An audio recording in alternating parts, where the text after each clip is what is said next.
الحمد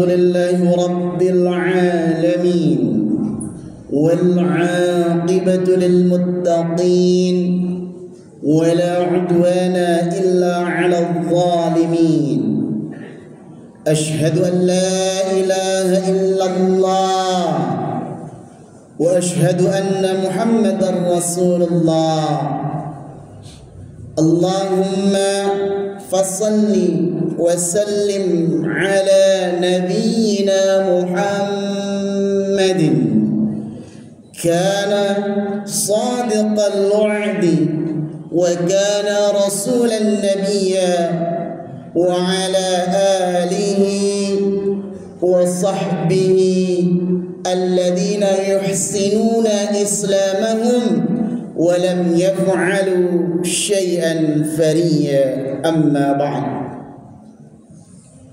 فيا أيها الحاضرون فيا أيها المسلمون رحمكم الله أوصيني وإياكم نفسي بتقوى الله فقد فاز المتقون وقال الله تعالى يا أيها الذين آمنوا اتقوا الله حق تقاته ولا تموتن إلا وأنتم مسلمون الآية.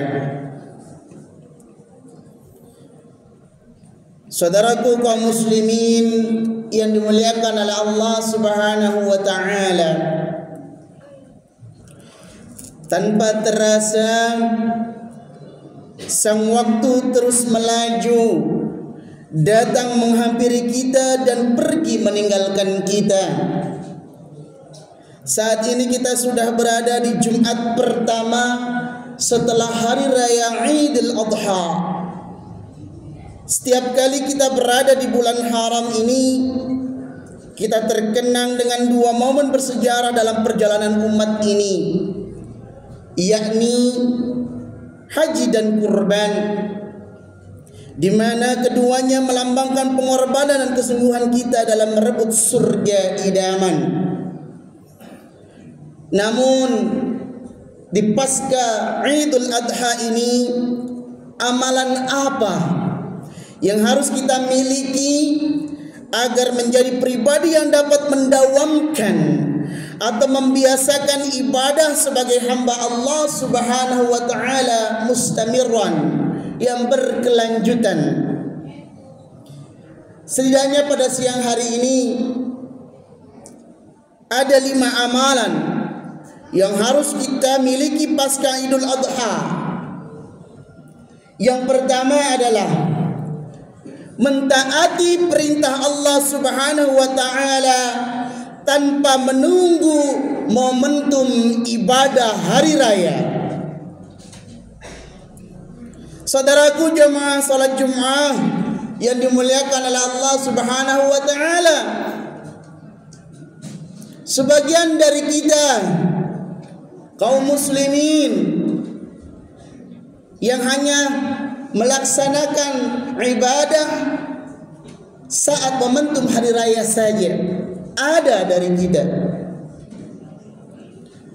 Oleh karena itu saudaraku, sikap ini dapat kita ambil dari firman Allah surat Al-Kautsar, dan salatlah atas nama Tuhanmu dan berkurbanlah. Dalam ayat ini dikatakan kita dianjurkan salat tidak terbatas hari raya. Kita dianjurkan berkurban juga tidak terbatas pada hari raya. Semakin mapan kualitas iman kita kepada Allah, semakin tunduk hati kita untuk melaksanakan perintah dan suruhan Allah. Sebaliknya, semakin rapuh keyakinan kita kepada Allah, mengakibatkan semakin berat dan lambat saat menyambut seruan Allah.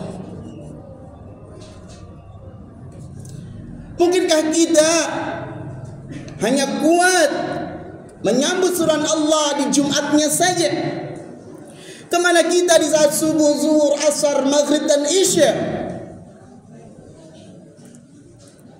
Ada sebagian orang yang sudah melewati 40 tahun umurnya, tapi hatinya tidak mampu menggerakkan raganya untuk melaksanakan kurban di hari raya Idul Adha beberapa hari yang lalu. Dilihat dari sisi finansial sudah cukup mampu, dan dari corak warna duniawi cukup hijau dan berkemilau. Belum pernahkah datang ancaman sang baginda Nabi SAW kepada kita semua yang termaktub dalam hadis yang diriwayatkan oleh Ibnu Majah, yang artinya siapa yang mendapatkan keluasan harta dan tidak mau berkorban, maka jangan ia mendekati musholah kami. Dalil tersebut dan dalil-dalil yang lainnya yang senada dengan itu mendasari Syekh Al-Utsaimin rahimahullah menguatkan pendapat yang mengatakan bahwa kurban hukumnya wajib bagi orang yang memiliki keluasan harta. Maka kita melihat diri ini, di saat mampu diri ini mencukupi kenikmatan duniawi dengan cara bersungguh-sungguh, maka akan mendapatkannya. Sebagai contoh, si fulan ingin mendapatkan kendaraan motor untuk kemudahan aktivitasnya dalam mendapati kenikmatan dunia ini. Ia mendapatkan motor tersebut dengan cara mencicil untuk hitungan tahun. Maka dengan motor tersebut ia mampu meraih kenikmatan-kenikmatan duniawi lainnya tanpa ia sadari. Begitupun dengan kurban. Ketika kita ikhlas setiap tahun berkurban, maka hewan kurban tersebut akan menjadi kendaraan kita untuk mendapatkan kenikmatan-kenikmatan duniawi dan ukhrawi tanpa kita menyadarinya. Namun sayang beribu sayang, jika kita sangat bersungguh-sungguh untuk mendapatkan nikmat dunia, walaupun digapai dengan mencicil, kita bela dengan sekuat tenaga kita dan kemampuan kita. Tapi untuk berkurban, perintah Rasulullah SAW sebagai kendaraan kita untuk menggapai kenikmatan dunia dan akhirat, enggan mencicilnya. Semoga Idul Adha tahun yang akan datang kita mampu mencicilnya untuk berkurban jika tahun ini kita masih belum bisa melaksanakannya. Amin. Amin ya rabbal alamin. Saudara kaum muslimin rahimakumullah. Yang kedua, amalan yang kedua pasca Idul Adha, melepaskan rasa kepemilikan hal-hal duniawi. Belajar dari kisah Ibrahim yang menyembelih putranya sendiri Ismail alaihissalam. Idul Adha seharusnya membuat umat muslim tidak terikat kepada kepemilikan hal-hal yang bersifat duniawi. Salah satu amalan yang bisa diterapkan setelah Idul Adha adalah amalan hati yang menyadari bahwa semua yang ada di dunia adalah titipan dari Allah yang Maha Kuasa. Entah itu harta, entah itu jabatan ataupun ilmu. Dengan demikian, jika harta-harta dunia itu diambil, maka umat muslim tak sepatutnya terlalu bersedih. Dan amalan yang ketiga adalah menjadi pribadi yang ikhlas. Amalan lain yang bisa diterapkan adalah menjadi pribadi yang ikhlas, sama seperti hati kita yang ikhlas memberikan sebagian harta untuk membeli hewan kurban dan diberikan kepada yang membutuhkan. Tentu saja hewan kurban yang kita persembahkan adalah hewan kurban yang terbaik yang bisa dibeli oleh budget keuangan kita.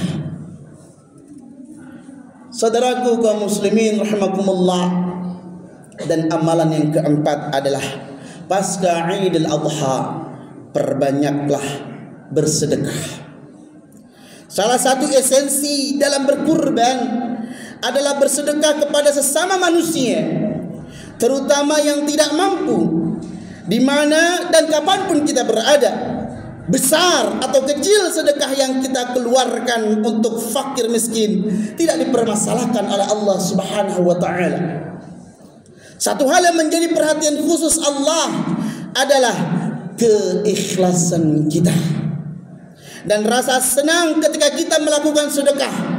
Pada saat itu Allah Subhanahu wa ta'ala akan melipat gandakan rezeki, terlebih di waktu-waktu yang baik. Dan amalan yang kelima adalah tidak memandang rendah manusia. Amalan lain yang tak kalah pentingnya adalah tidak memandang rendah manusia lain. Amalan ini tentu saja hanya hati kita sendiri yang tahu. Dengan tidak memandang rendah orang lain, itu artinya juga mengikis kesombongan di hati kita. Saudaraku kaum muslimin rahimakumullah, semoga di Jumat ini pasca Idul Adha Allah jadikan kita manusia-manusia terbaik dan bisa mengamalkan 5 amalan ini. Itulah 5 amalan setelah Idul Adha yang perlu dilakukan oleh kita sebagai umat Islam pasca Idul Adha yang sudah berlalu 2 hari yang lalu. Wallahu a'lam bishawab. Barakallahu lakum fil Qur'anil 'azim wa nafa'ani minal ayati wa dhikril hakim. Aqulu qali hadza wastaghfir innahu wal ghafurur rahim.